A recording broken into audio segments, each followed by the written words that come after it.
Praise the lord. ప్రభువును రక్షకుడైనటువంటి యేసుక్రీస్తు శ్రేష్టమైన ఘనమైన నామంలో మీ అందరికీ వందనాలు. గడిచిన రాత్రంతా ప్రభు మన కుటుంబాలను కాచి కాపాడి శ్రేష్టమైనటువంటి మరొక దినాన్ని ప్రభు మనకు అనుగ్రహించి ఉన్నారు. ప్రభువునకే సమస్త మహిమ ఘనత ప్రభావం కలుగును కాక. Praise the lord. దైవజనాంగమా, ఈరోజు దేవుని వాగ్దానం కీర్తన గ్రంథము 89వ కీర్తన 48వ చరణం. మరణమును చూడక బ్రతుకున్నాడెవడు, పాతాళము యొక్క వశం కాకుండా తను తాను తప్పించుకొనగలవాడు. Praise the lord. మరణమును చూడకుండా బ్రతికే నరుడు ఎవడు? మరణము అనేది చాలా భయంకరమైనటువంటి విషయం. ఎవరైనా చావు గురించి మాట్లాడుతుంటే కొంతమంది వినడానికి కూడా ఇష్టపడరు. అమంగళం ప్రతిఘటించును కాక అని అంటారు. చావు అంటే అనేక మందికి భయం. ఎందుకు తెలుసా? ఇంతవరకు చరిత్రలో ఎవరు కూడా మరణాన్ని ఓడించిన వారు కనపడలేదు. మరణం దగ్గరికి వచ్చే వరకు అందరూ ఓడిపోతున్నారు. రాజులు, అధిపతులు, గొప్ప గొప్ప వీరులు, ప్రతి ఒక్కరూ మరణం దగ్గర ఓడిపోతున్నారు. ఎందుకంటే మరణము ప్రతి వారిని ఒక భయంలోనికి తీసుకుంది. మరణ భయం. నువ్వు ఏ విషయం చెప్పిన మనిషి భయపడడు, కానీ చావు గురించి నువ్వు చస్తావు అని చెప్పినప్పుడు వారు భయపడతారు. మరణ భయము చేత మానవుడు, మరణపు దాస్యంలో మానవుడు బ్రతుకుతున్నాడండి. అందుకే భక్తుడు అంటారు కదా, మరణమును చూడకుండా బ్రతికే నరుడు. మానవ జాతికి 2 రకముల మరణాలు ఉన్నాయి. ఒకటి శరీరానికి మరణం, అది మనందరికీ తప్పకుండా వస్తుంది. రెండవది ఆత్మ మరణం. శరీరం చనిపోయిన ఆత్మకు చావు ఉండదు. కొంతమంది అంటారు, చనిపోయిన వారి ఆత్మలు ఇక్కడిక్కడే తిరుగుతూ ఉంటాయి, చెట్ల మీద కూర్చుంటాయి, ఇంటి ముందుకు వస్తాయి. అలా రావండి. కారణం ఏంటంటే, మన్నైనది వెనుకటి వలె మరలా భూమికి చేరుతుంది. ఆత్మ దాన్ని దయచేసినటువంటి దేవుని వద్దకు వెళుతుంది. వారు ఎవరైనా వారి ఆత్మను భూమి మీద సంచరించు. తీర్పు దినము కొరకు వారి ఆత్మలు భద్రపరచబడుతున్నాయి.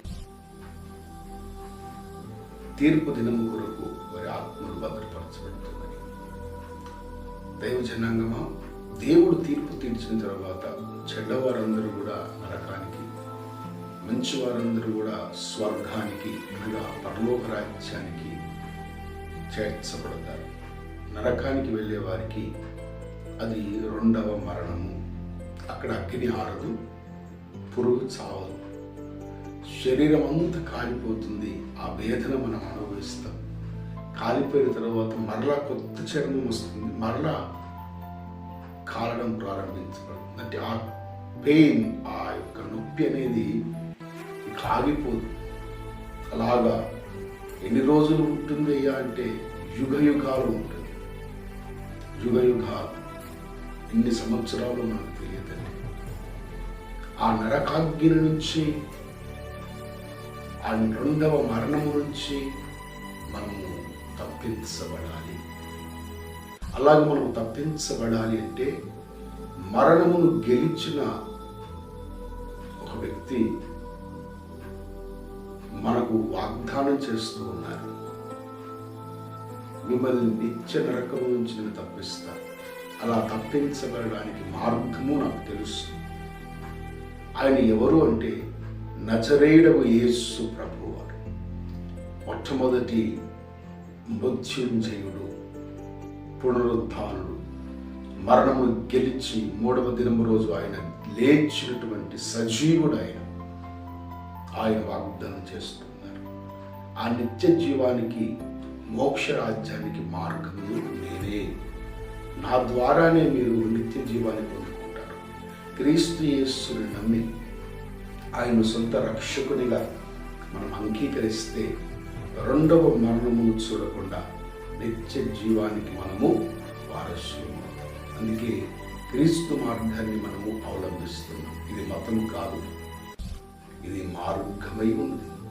దైవజనాంగమా, క్రీస్తు యేసులోనికి వచ్చినటువంటి మనం ఏమి కూడా మార్చబడవలసినటువంటి అవసరం లేదండి.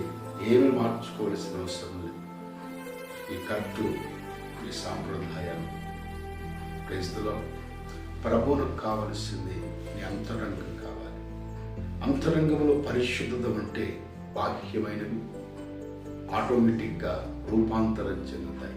క్రైస్తవులో మరణమును జయించిన యేసు మాత్రమే మరణమును చూడకుండా మనల్ని బ్రతికించగలుగుతాడు. క్రైస్తవులో మరణమును గెలిచిన వాడే మరణము నుండి తప్పించగలుగుతాడు.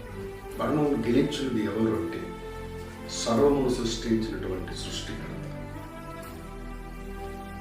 నిన్ను నన్ను నిర్మించిన మానవుడు, మానవ జాతి కొరకే పరమును విడిచి భూమికి దిగి వచ్చిన రక్షకుడు ఆయన మరణం మానవ జాతికి విమోచన, విడుదల. ఆయన రక్త ప్రోక్షణ ద్వారా ప్రతి పాపం కడిగి వేయబడుతుంది. ఆయన మనకు బదులుగా చనిపోయి ఆయన మనకు నిత్య జీవాన్ని అనుగ్రహించారు. క్రైస్తవులు రెండవ మరణం నుంచి ఆయన విడిపించాడు. ఆయన చనిపోయి మనకు బదులుగా విమోచన మనకు అనుగ్రహించున్నారు. క్రైస్తవులు ఈ ఉదయకాలం దేవుని యొక్క వాక్యమును వింటున్నటువంటి సహోదరి, సహోదరుడ, ప్రతి మనిషికి మరణం అనేది సహజమే. కానీ రెండవ మరణం అనేది బహుఘోరమైంది.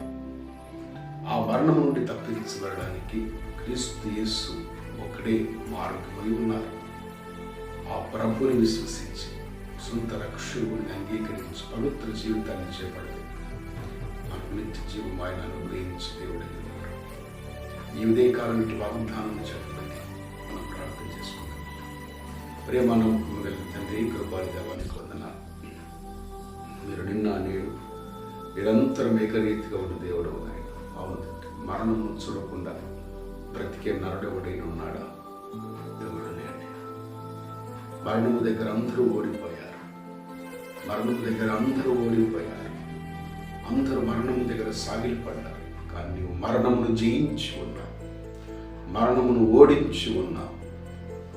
అపవాది యొక్క మరణ భయం నుంచి మానవ జాతిని విడిపించి నిత్య జీవానికి వారసురాలు చేశారు.